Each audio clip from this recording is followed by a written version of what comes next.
السلام عليكم ورحمة الله. الحمد لله والصلاة والسلام على رسول الله وآله ومن والاه وبعد. أعوذ بالله من الشيطان الرجيم. واتقوا الله ويعلمكم الله. وعن عائشة أن رسول الله صلى الله عليه وسلم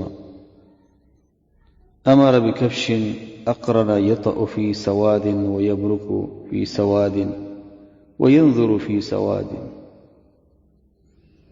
دا عائشی رضی اللہ عنہ نے روایت تھے دا رسول الله صلی الله علیه وسلم په یو کراور ګډ حکم وکړ چې هغه په توروالی مزل کول یعنی خپې تورې وي او په توروالی کې ناسته یعنی خېټه او سینې چې وه دا توره وه. فأوثي به ليضحي به راوړل شو چې نبی علیہ السلام په قرباني وکړي. قال نبی علیہ السلام عائشې ته وایي چې یا عائشة هلم المدیه چاړه راوړه. ثم قال اشحذيها بحجر نبی علیہ السلام ورته چې دا تیره که په تیږې باندې. عائشة وایي ففعلت دا حدیث روایت هم کې دا کار ما وکړ. ثم أخذها بې راواخیست وأخذ الكبش دا ګړم راونو فأضجعه غيسم له ثم ذبحه بذبحه ثم قال بسم الله اللهم تقبل من محمد وآل محمد ومن أمة محمد. دا روایت امام مسلم رحمه الله نقل کړی دی. دی حدیث کې دونه ډېرې فایدې شته دي. نبی علیہ السلام په داسې ګډ باندې قرباني کړې ده چې خپې او رکبتین یا خېټه او د کېناستو ځایونه او سترګې چاپېره د اطراف په دې کې توروالی او باقي بدن یې سپین و.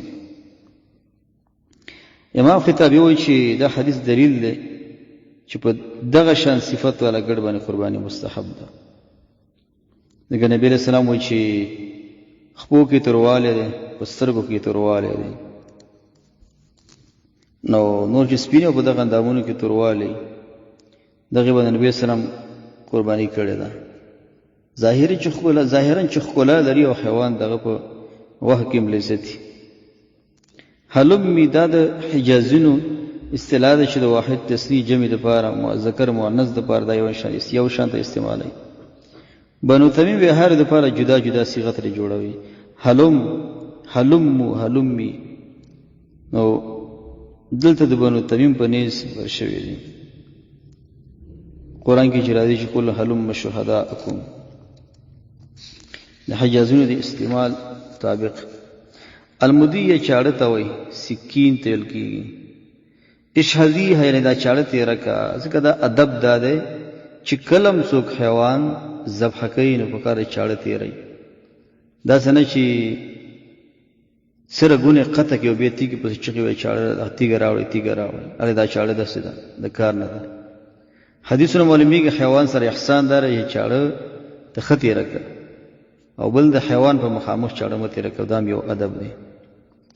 ثم ضحى به نبی علیہ السلام په دې باندې بیا څه کړې ده بیا قرباني کړې ده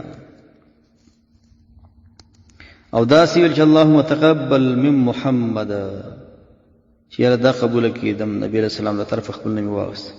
علماء دین استحباب د دې قول معلومیږي په وخت د ذبحه کې. نبی علیہ السلام دا الفاظ هم ضابط کړي چې اللهم هذا منك والیک تقبل مني او دا قول د حنابلة او حسن بصري دي. ابو حنیفه رحمه الله وایي دا الفاظ چې اللهم هذا منك والیک تقبل مني ودا مکروه دي. امام مالک وایي کې فقط دا لفظ باندې وایي چې اللهم منك والیک ودا پکې مکروه دي بلکې غیر بدعت دي. بل طرف ته حنابلة او په دې قول کړی دی چې دا د امام مسلم د روایت نه معلومیږي دا جایز دي.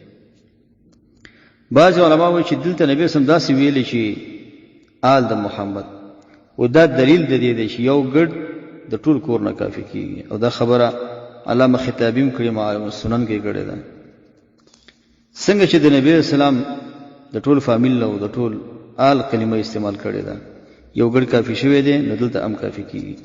دا قول د امام مالک هم دی چې یو ګډ د ټول کور نه کافي کېږي. دا قول د امام شافعي هم دی د امام احمد هم دی د لیث هم دی د اوزاعي هم دی د اسحاق هم دی د ټولو دی. دارنګه صحابه کرامو کې دا فتوا د عبد الله بن عمر ابو هريره رضی الله عنه دوی هم نقل ده. امام ترمذی په دې باندې باب مخې دی، باب الشات الواحد تجزئ عن اهل البيت، یو ګرد ټول کور نه کافي کیږي.